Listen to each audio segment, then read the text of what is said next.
Intan. Democracy has become very significant to the world. Its value becomes more and more relevant, and people throughout the world are now demanding for the system that could provide equal opportunity. More than ever, as one of the largest democracies in the world, Indonesia still has many aspects to be adjusted to make the system running. To discuss further about the issue, I will be speaking to Professor Loomis, could say that he's an election observer, in today's Talking Point segment. Stay tuned, don't go away.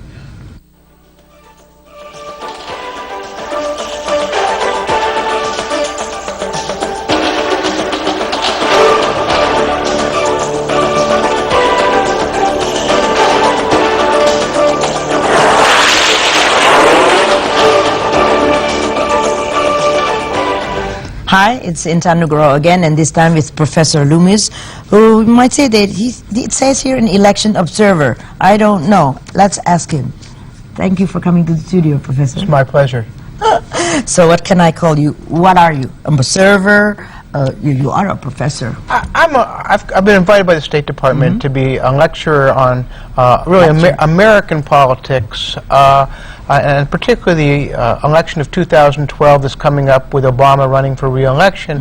At the same time, I think that one of my jobs is to talk about democracy more generally and how it works in various countries and how it might work better, particularly in countries where we haven't had the long history of democracy that you've had, say, in the United States or England. Right, so let's do that then.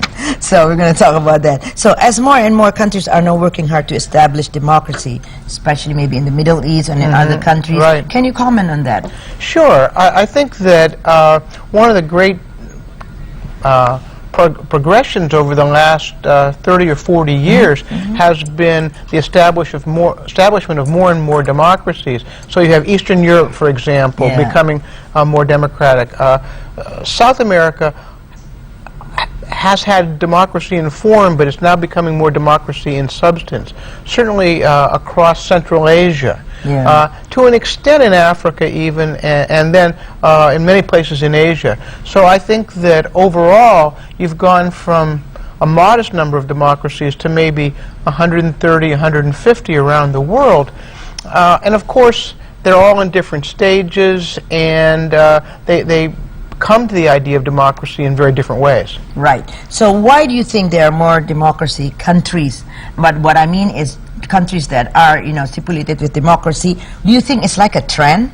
Yes. Or are they just suddenly being enlightened that we need democracy? Well, I think that for a long time you had many countries in communist blocs which were completely non-democratic, many other authoritarian countries, and so I do think that in the end, the power of the media, the power of understanding, you can look around and see, why are these people able to select their presidents and we're not? You could see that in the Arab Spring this year. You could see that in Eastern Europe 20 years ago. And so I do think that people do want to select their own leaders, that democracy is a value that is close to universal. Right, right. See, and because America, since the very beginning of the birth of America, you have already had this democracy thing, right? Well, this democracy thing, right. This democracy thing. Yeah, I mean, my idea here is that we'd sort of invented it. I mean, there was no electoral democracy before the United States, and so we've been practicing it for 220 years. But I think the important word is practice. We still are not perfect by any stretch of the imagination, and in fact, if you take economic elements in, I think almost certainly the Scandinavian countries like Norway, Sweden are more firmly democratic than the United States is. Really? Of course, because I think that the United States, I do not think, adopts the idea that we have some broad democratic responsibility economically, whereas a country like Norway or Sweden thinks that that's an important component of democracy, of serving the people as a whole. Right, but now that we talk about economic, do you think that the economic globalization also influenced the growth of democracy itself? Yeah, and by and large, I think you see as countries become more affluent, middle class grows, there's a tremendous desire for democracy, and this can be a real problem. If you look at Egypt, they created an educated class, but then had a very tight political system that really wasn't democratic, and no jobs. And so there was a great unrest. All right, so we're talking about democracy, and do you think there is a few advantages and disadvantages having a country who's full democratic? Well, I think by full democracy, I do think it means certainly freedom of the press. Okay. Absolutely have to have freedom of the press. How freedom is freedom? I think very free. Oh, okay. And there are always going to be degrees, and religion will come into play, other things will come into play, but by and large, the press should not be subject to many, if any, restrictions, aside from, sort of public safety. You can't, and there are rules. And the United States, I think, is a good illustration of this. So rules have developed over the years. You can't libel someone, but you can say what you want, and there's really very little fear of retribution. That's the risk of being a president, right? Sure. They can talk. They can say anything about the president back in the United States. You can't within reason. I mean, I think there's no way you could. If you threaten the president, then in a moment, the Secret Service will be at your doorstep. As they say. Now you're in Indonesia. So, what's your view? How do you see Indonesia and running its democratic system? With the caveat that I'm not an expert on Indonesian politics, but in a sense, you said we've been doing it from the beginning for more than 200 years. Here you had a democracy in effect for 14 years, and so it's a very young democracy. And I think that it's a good time to becoming a democracy, because you can borrow from other countries around the world, whether it's Brazil or Eastern Europe or wherever. So I think that what you have to do is really believe that you can make it better election to election, that it's not going to be perfect all at once. You can't get upset about that. But if elections do have meaning and people can transfer power peacefully, if there's freedom of speech and you have real debates in an election, you're moving forward. Okay.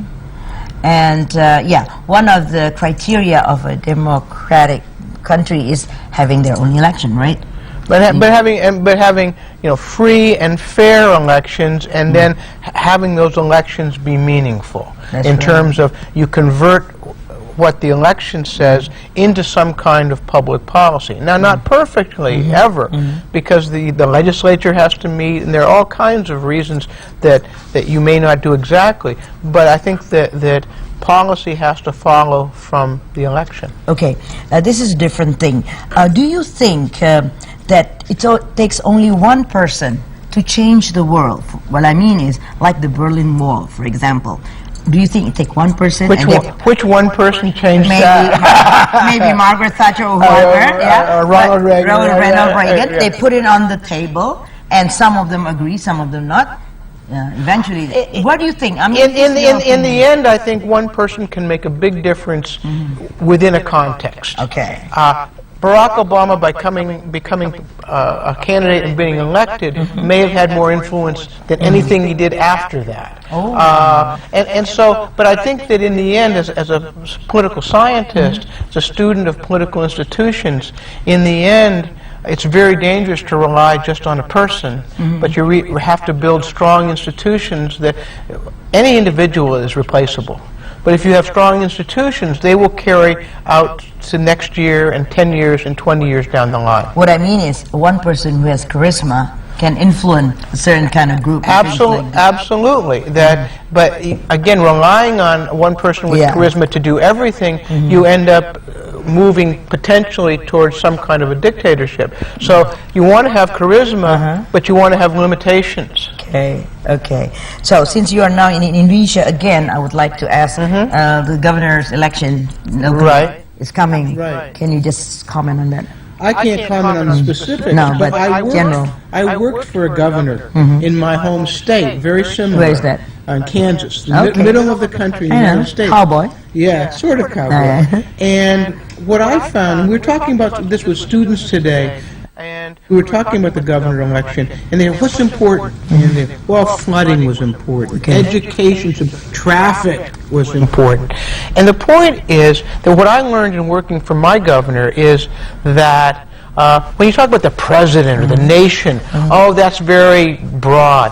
When you're talking about a governor, it means what's happening right there, right then. So if something happens in that state, in that province, the governor, it comes up to the governor very quickly. So my point is that a governor has to be responsive, and again, you can't change overnight. But if everybody says traffic's a problem, as it obviously is. So I guess my point is that the lower it goes down, the lower the level is, the more individually responsible you are going to be to the electorate.